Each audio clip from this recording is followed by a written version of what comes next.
अस्सलाम वालेकुम ख़वातीन हज़रात, hope you are all doing good. आज जो हम रिव्यू करने वाले हैं वो एक बहुत ही इंटरेस्टिंग और बहुत यूनिक सा ड्रामा है। ड्रामा जो है अभी टॉक ऑफ द टाउन बना हुआ है, वो ड्रामा है बहरूपिया, जो कि आजकल काफ़ी लाइमलाइट में भी है, जिसके हवाले से काफ़ी डिस्कशंस भी चल रही हैं। जिसके अंदर जो है पाकिस्तान की टॉप नॉच कास्ट है, जिसके अंदर मदीहा इमाम है, फैसल कुरैशी है, पाकिस्तान के टॉप एक्टर्स जो है मौजूद हैं, जिसके अंदर फैसल कुरैशी जो है उसका मेन लीड किरदार अदा कर रहे हैं। जो मेन किरदार है फैसल कुरैशी अदा कर रहे हैं, उनके ऑपोजिट जो है मदीहा इमाम है।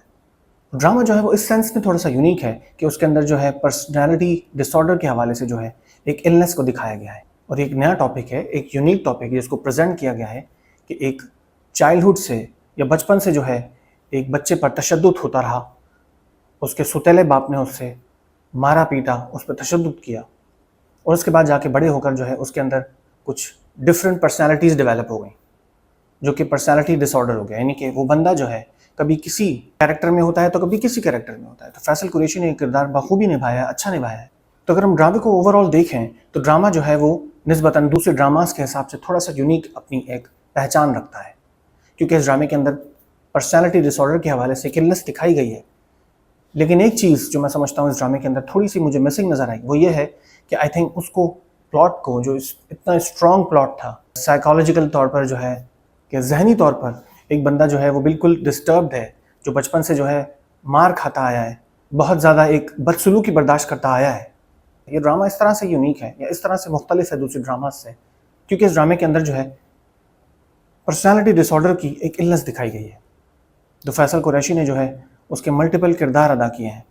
बेसिकली पर्सनैलिटी डिसऑर्डर के अंदर जो है इंसान कभी किसी पर्सनैलिटी में आ जाता है, कभी किसी पर्सनैलिटी में आ जाता है, यानी कि उसका दिमाग जो है अपने कंट्रोल में नहीं होता।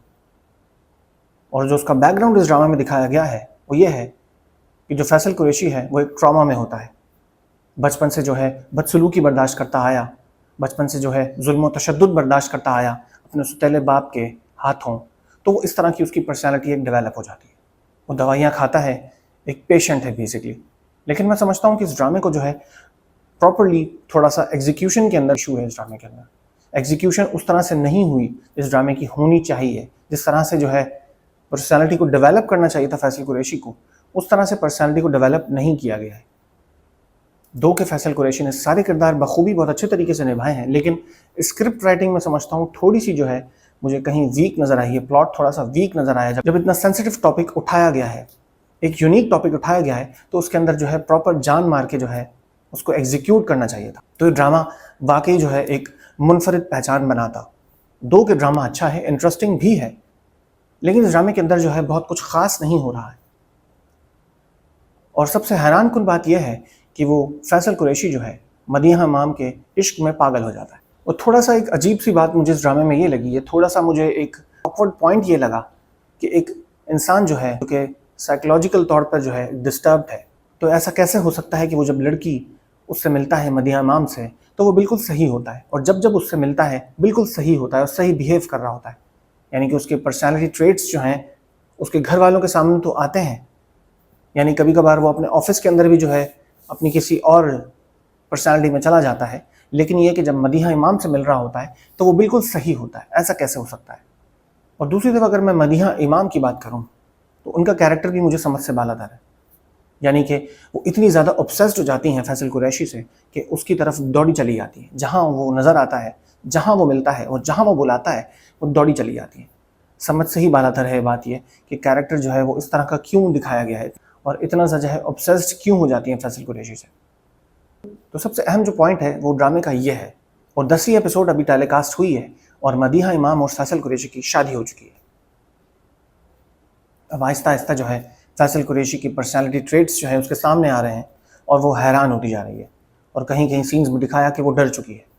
अब मेरा ख्याल से इस ड्रामे के अंदर बहुत कुछ नहीं होने वाला है, क्योंकि आगे जाके एपिसोड्स जो है मैक्सिमम यही होंगी कि फैसल कुरैशी की इस तरह की कंडीशन से वो डिस्टर्ब हो जाएगी। मैं समझता हूँ कि आगे जाके जो है मदीहा इमाम उससे फ्रस्ट्रेट हो जाएगी।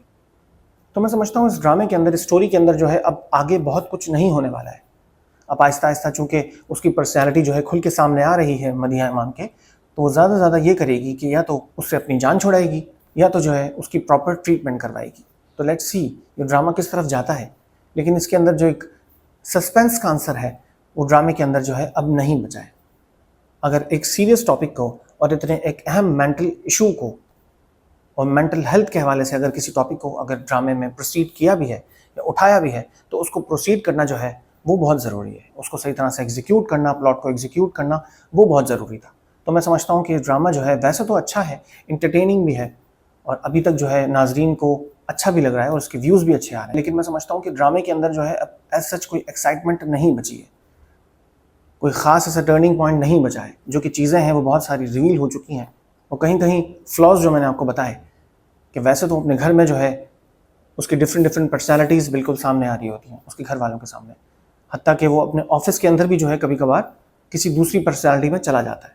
लेकिन ऐसा कैसे हो सकता है कि वो जिस लड़की से मोहब्बत करता है और उससे इतनी बार मिल चुका है शादी से पहले, तो ऐसा कैसे पॉसिबल है कि वो जिस लड़की को पसंद करता है जिसको इतनी बार मिल चुका है शादी से पहले, उसके सामने जो है अब तक नॉर्मल ही रहा शादी से पहले। बेसिकली एक बंदा जो है वो मेंटल इलनेस से लड़ रहा है। कभी कभार वो अपने घर के अंदर भी जो है उसकी डिफरेंट पर्सनैलिटीज़ सामने होती हैं और कभी कभार जो है उसकी यही इलनेस जो है ऑफिस वालों के सामने भी आ जाती है।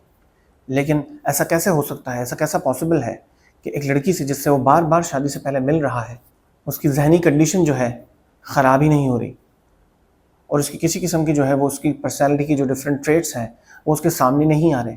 ऐसा कैसे हो सकता है कि वो जब उस लड़की से मिलता है तो वो बिल्कुल नॉर्मल होता है, वैसे जो है उसकी पर्सनैलिटी के अंदर जो है पर्सनैलिटी डिसऑर्डर जो है दिखाया जा रहा होता है उसके घर के अंदर। लेकिन वो जब उस लड़की से मिलता है तो वो बिल्कुल नॉर्मल होता है। तो ऐसा कैसे हो सकता है? तो ये जो पॉइंट है वो थोड़ा सा एक वीक पॉइंट है ड्रामे के अंदर। लेकिन प्लॉट एग्जीक्यूशन जो है वो थोड़ा सा इसका ड्रामे का वीक है। तो ड्रामे के अंदर अगर प्रॉपरली इसके ऊपर वर्कआउट किया गया होता या जो साइकेट्रिक पेशेंट्स होते हैं बेसिकली उनको ऑब्जर्व किया होता और डॉक्टर्स की एक प्रॉपर ऑब्जर्वेशन होती है, डॉक्टर्स के साथ कोई प्रॉपर एक सेटिंग होती एक्टर्स की, टीम की, तो मैं समझता हूँ कि चीज़ जो है बहुत ही निखर के सामने आती। अगर इस तरह का सेंसिटिव टॉपिक उठाया था तो उसको प्रॉपर प्रोसीड करना जो है वो बहुत ज़रूरी था।